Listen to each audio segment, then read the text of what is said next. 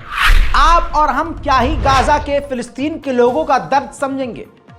सोचिए, मेरे साथ थोड़ा महसूस कीजिए, ज़रा सी उंगली अगर कट जाती है तो हम सारा दिन अल्लाह अल्लाह करते रहते हैं कि यार उंगली कट गई, उंगली कट गई। अब दर्द समझिए। ये जो नौजवान है ये बताता है, ये दिखा रहा है, ये वो जगह कि इस मलबे में, इस जगह इजराइल की बमबारी में एक औरत फंस गई, एक महिला फंस गई। उसको निकालना मुश्किल था क्योंकि वो पूरी तरह से, खासकर उसका पैर पूरी तरह से दबा हुआ था। कैसे निकालते, नामुमकिन था उसका निकालना, कोई और ऑप्शन नहीं था। तो करना ये पड़ा कि उस औरत का पैर चाकू से हमें काटना पड़ा। अल्लाह अकबर। चाकू से पैर काट कर पैर वहीं छोड़ा गया और उसके धड़ को वहाँ से निकाल कर तब उसकी जान को बचाया गया। यह है गाज़ा के लोगों की मजलूमियत और बेबसी। हस्बी अल्लाह निअमल वकील। मेरे दोस्तों, इस दर्द को हम महसूस कर ही नहीं सकते। और भारत के ख़ास एक बड़े तबके को इजराइल इसीलिए पसंद है। लाशों के अंबार हैं, ये देख लीजिए लाश। गाज़ा ने चंद रोज़ पहले दुनिया से कहा कि आप मत भेजिए मदद, मत भेजिए खाना पानी, आप हमें कफन भेजिए, क्योंकि हमें कफन की कमी हो रही है। नॉर्थन गाज़ा को जो इजराइल ने पूरी तरह से घेर के ब्लॉक किया हुआ है, मौत के आंकड़े उसकी वजह से 6.5% और बढ़ गए हैं। इसी महीने, सिर्फ इसी महीने के अंदर इजराइल ने गाज़ा में 39 मरतबा 39 टाइम्स शेल्टर के अंदर बमबारी की है, शेल्टर को तबाह किया है। उधर फिलिस्तीनियों को डिटेन करके इजराइल के सैनिक तस्वीरें खिंचा रहे हैं और उसको सोशल मीडिया पर पोस्ट कर रहे हैं। उधर इजराइल की मिलिट्री को देखिए, ये लोग झुके हुए दिख रहे हैं, छुपे हुए। इजराइल की फौज ओपन फायर कर रही है लोगों के ऊपर। उधर मेरे दोस्तों, इजराइल 12,000 छात्रों को, स्टूडेंट्स को कत्ल कर चुका है। ये गज्जा की रिपोर्ट है। उधर फिलिस्तीन की इकोनॉमी भी 35% गिर चुकी है। वहीं यूएन के एक्सपर्ट ने फिर कंफर्म किया है कि इजराइल ये सब कुछ सिर्फ इसलिए कर रहा है ताकि गाज़ा के लोगों को गाज़ा की ज़मीन से, फिलिस्तीन की ज़मीन से फिलिस्तीनियों को भगा सके इजराइल। उधर WHO के चीफ ने कहा UNRWA को बंद नहीं किया जा सकता। UNRWA 70 साल से गज्जा और फिलिस्तीन में काम कर रही है, इसका कोई रिप्लेसमेंट भी नहीं है। ये सिर्फ वाहिद वो संगठन है जो फिलिस्तीनियों के लिए लाइफलाइन है। उधर यूनिसेफ के स्पोक पर्सन ने कहा है, सोचिए दुनिया का सबसे बड़ा संगठन यूनिसेफ बच्चों का, उनके हेड ने कहा है कि इजराइल ने बच्चों को कत्ल करने का एक और तरीका ढूंढ लिया है। यूनिसेफ को बैन करके, उनको ब्लॉक करके और यूनिसेफ के अधिकारियों को, कार्यकर्ताओं को इजराइल रोक के उनको कत्ल करने का नया तरीका ढूंढ चुका है बच्चों को। देखिए, in terms of the amount of aid that we distribute across the Gaza Strip, so much with the support of UNRWA. So to be very clear, if UNRWA is unable to operate, it'd likely see the collapse of the humanitarian system in Gaza. UNICEF would become effectively unable to distribute life-saving supplies. Here I'm talking vaccines, I'm talking winter clothes, I'm talking hygiene kits, health kits, water and sanitation, RUTF on malnutrition, and we know, again, we're knocking on the door of famine, and all range of nutrition supplies. So a decision such of this suddenly means that a new way has been found. उधर America ने, दोस्तों सुनिए तो सही, उधर America ने खुद confirm किया है कि जैसे इजराइल ने कहा था और वादा किया था कि हम गाज़ा में मदद जाने देंगे, ऐसा नहीं हुआ है, ऐसा दिख नहीं रहा है। वहीं इजराइल गाज़ा के अंदर 75% टेलीकॉम इंफ्रास्ट्रक्चर बर्बाद कर चुका है। इजराइल ने जिन लोगों को गिरफ्तार किया और गिरफ्तारियां कर रहा है, ज़रा इस विजुअल को ध्यान से देखिए। गिरफ्तार हुए लोगों में एक छोटी सी बच्ची भी है। उधर नॉर्थन गाज़ा में लगातार बमबारी हो रही है, एक मासूम बच्चा भी इजराइल के हमले में शहीद हुआ है। वहीं मेरे दोस्तों, इजराइल ने, ये वीडियो देखिए, इजराइल ने फिलिस्तीन के वेस्ट बैंक से फिलिस्तीनियों को उन्हीं के घर से दिन दहाड़े निकाल दिया और उनके घर को मिलिट्री बेस बना लिया। मेरे दोस्तों, चोर उचक्कों की ऐसी भीड़ यहाँ भी मिलेगी जो मुसलमानों की दुकान पर हमला करते हैं, सामान चुरा लेते हैं और दुकान में आग लगा देते हैं। ये तस्वीर देखिए, फिलिस्तीनी लोगों के कपड़ों तक को इजराइल के सेटलर्स चुरा रहे हैं। ठीक इसी तरह से इजराइल के जो सेटलर्स हैं वो फिलिस्तीनी इलाकों में घुसकर फिलिस्तीनियों के मकानों पर हमला कर रहे हैं।